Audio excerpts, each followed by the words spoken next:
This video is going to be my full review of the Cougan Rampage Innova.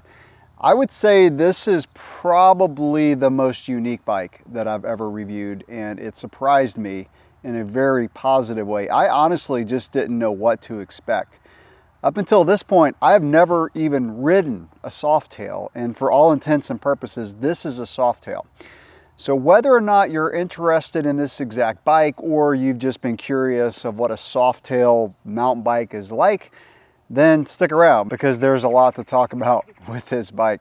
At the end of the video, I'm going to tell you what I think is probably one of the best applications for this bike. So the way you need to think about this bike, or a softail in general, is it is a hardtail with some compliance. If you go into it thinking that it's going to ride like a full suspension, it's going to feel too harsh. It is not a full suspension bike. It has all the benefits of a hardtail, and that is lower maintenance, a very laterally stiff ride, a bike that absolutely flies on smooth single track, and a bike that accelerates really well. You can build this bike up really light. Like I said in my first review, my first look of this bike, you can build this bike light without investing a ton of money. I did not put on a really high-end build kit, and as it sits right now, it's 24.8 pounds. Now, what's different about the original reveal of this bike and as it sits now is I've added electronic shifting. I've put wheel top shifting on it, which is basically the rear derailleur and the shifter. I'm not really going to talk about it because I have a full review coming out, but I will just say that also surprised me in a very good way. I didn't know what to expect with wheel top, and it ended up being great and really enhanced the riding of this bike. I mentioned in that first look that the stem was a bit too long, and I will still say that the stem is a bit too long. Unfortunately, it's the shortest one you can get from Cougan for this bike that has the internal routing. Now, I realized after I posted that video, you can get the top cap that allows the cables to go through the top cap, because these cables go in through the stem, through the frame, which is a very clean routing. Like, it looks great. It's just a little bit harder to build up, but you can get the top cap and then you can run any stem of your choice. Transition does that on one of their e-bikes. And I realized that when I saw the transition, I was like, oh yeah, I could do that on the Cougan. So the bike has an 80mm stem. I think a 60 would be perfect on this bike. I run a 40 on my full suspension cross-country bike. So yeah, I think 60 would be good. Now, all that being said, I actually didn't mind the 80. Once I got used to it, when I was leaned over the front end of the bike a bit more, it actually gave the bike a very planted feel. And this bike corners almost better than any bike that I've ever ridden as far as feeling planted. And I think the stem length actually helped with that. I like a very quick steering bike, which is why I like the shorter stems. But man, this bike, when you leaned it over in a corner, it did not wallow at all. It was planted, and it just, even though it was planted, you felt like you could pop out of the corner and hit the next one, because where I ride, you're cornering left, right, all the time. Like, it's just back and forth. Another kind of benefit of a longer stem is the fact that if you wanted to use this as a bikepacking bike, you could have more room to put a handlebar bag. So this bike would make a killer bikepacking bike if you didn't need to put a rear rack on. If you just wanted to use a tail bag and the handlebar bag, maybe even some fork packs that you can mount onto the fork, this bike could be a great bikepacking bike. I'm not going to really talk too much about components for this bike because it's a custom build. So you cannot buy this exact bike. You can buy the frame and you can buy complete bikes, but this exact build, it's my own. But I will talk about the fork. So typically these bikes come with a 100mm fork. I'm running a 120. Personally, I just wouldn't run less than a 120 on any bike, cross-country or trail, whatever. That being said, I do see the benefit of 100 because I felt like I was sitting up fairly high. It's got I don't know what the exact dimensions are, but the head tube is a little high. I didn't mind it, but some people that are really cross-country focused, especially roadies who are getting into mountain biking, might want to be a bit lower. So in that case, if you run a 120 fork, you probably want to get a stem that's a bit more of a negative rise, or run a 100. I thought the 120 was great. I didn't feel like the steering was too slow. It was still super agile.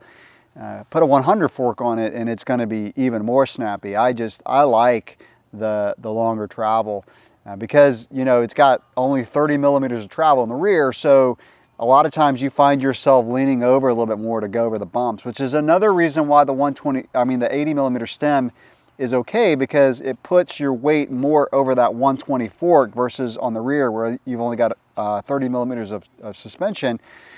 So, you know, I like the 120. It's totally a matter of personal preference. I'll also say something about the handlebars. So I ran a 760, which was perfect.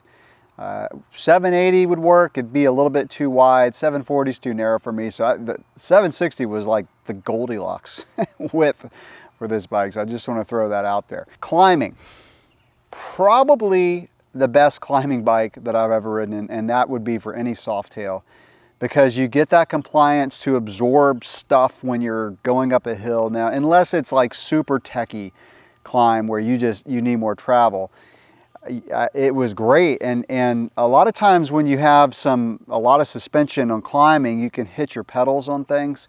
Not with this bike. I honestly don't know if I had any pedal strikes on this bike, because, you know, it's not a full suspension where you're squishing down and getting the bottom bracket lower.